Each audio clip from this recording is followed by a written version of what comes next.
Today we'll be looking at the 5 components of emotional intelligence and determining how emotionally intelligent we really are. Stick around.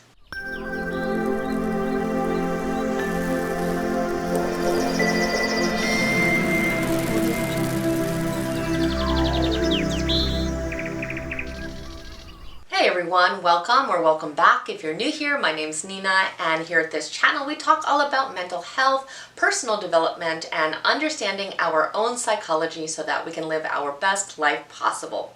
So if you aren't already a subscriber, please go ahead and become one. We definitely want you to stay connected. So firstly, what is emotional intelligence and why is it so important? Well, according to Peter Salovey and John Mayer, who really developed this theory, it is the ability to perceive emotions, to access and generate emotions so as to assist thought, to understand emotions and emotional knowledge, and to reflectively regulate emotions so as to promote emotional and intellectual growth. And while it's something that we often take for granted, our EQ, or our emotional intelligence, as opposed to our general intelligence, or IQ, is a lot more important than we think. People that score high in EQ often have superior leadership skills, healthier relationships, better job performance, and of course, overall greater mental health.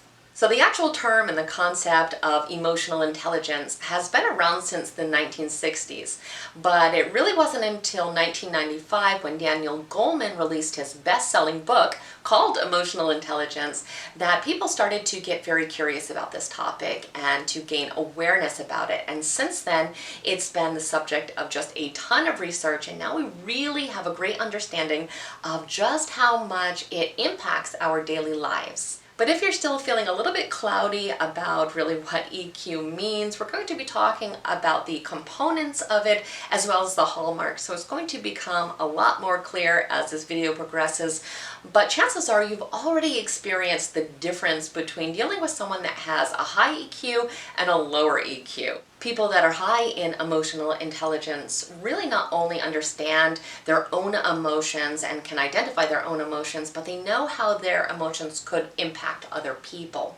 They generally can put other people at ease because they can sense other people's emotions and they can really read between the lines. They can really discern their body language. They can look a little deeper than people who are not that emotionally intelligent. So for example, if you are very uncomfortable with a situation, let's say you get invited to a party and your response is, "Oh, well, sure, great, that sounds wonderful, I can't wait to go, let's go ahead and get ready."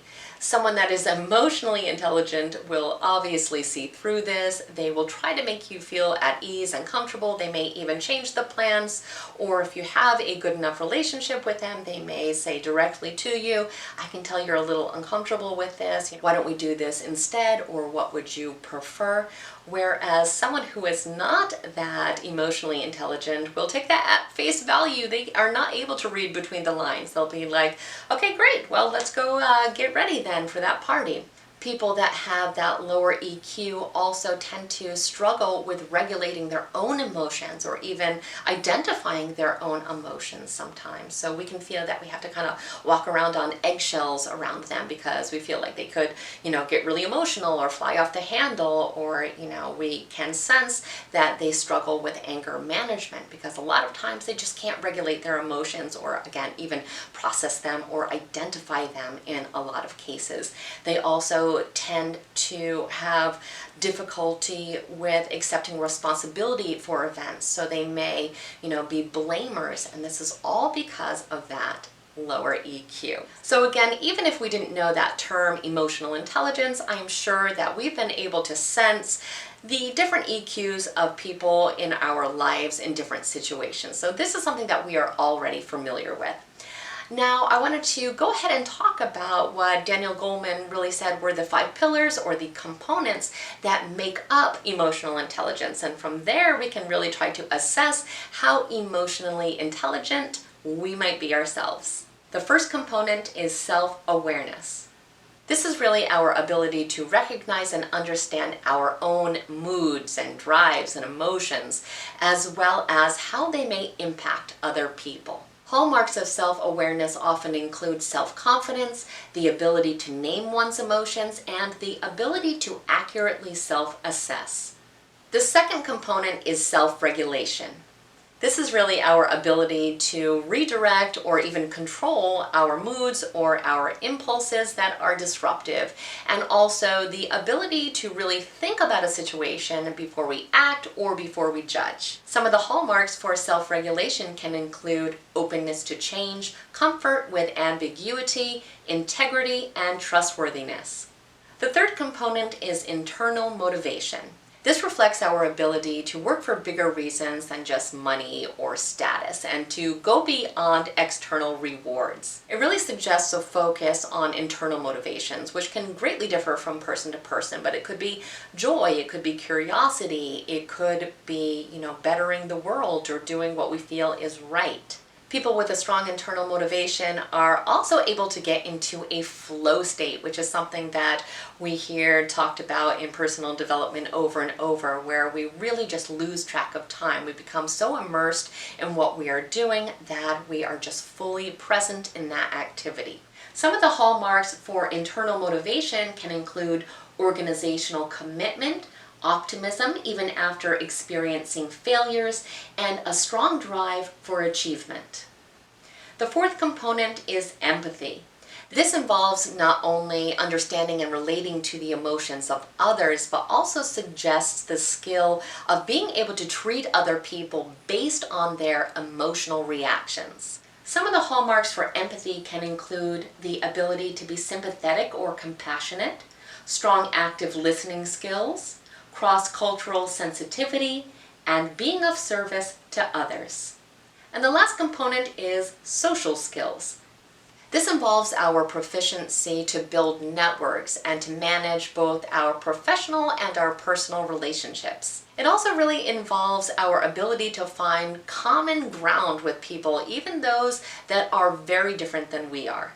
Some of the hallmarks can include persuasiveness, being a leader, managing conflict well, having enjoyable and fulfilling relationships, and being a catalyst for change. So we can easily see how having a high EQ can not only help our mental health and our relationships, but it can also help us to overcome challenges and experience more success in our life. And unlike our IQ, EQ is something that is incredibly transformable. This is something that we can greatly increase with education and practice. And if this is something that you are interested in knowing more about, please let me know in the comments. I have a lot of different exercises that I can offer to help us do exactly that. Also, I definitely suggest that you check out the book Emotional Intelligence and the newer titles by Daniel Goleman that can give you a great understanding of this topic. And you can also take quizzes online to see specifically how emotionally intelligent you are in each one of these different components. Because a lot of people are, very high in one area and maybe a lot lower in different areas. So we can see really where we should focus our attention. So as always, I truly hope this video was interesting and helpful to you. Again, become a subscriber if you aren't one already, and I thank you so much for spending time with me today. Have an absolutely amazing day, and I'll see you next time.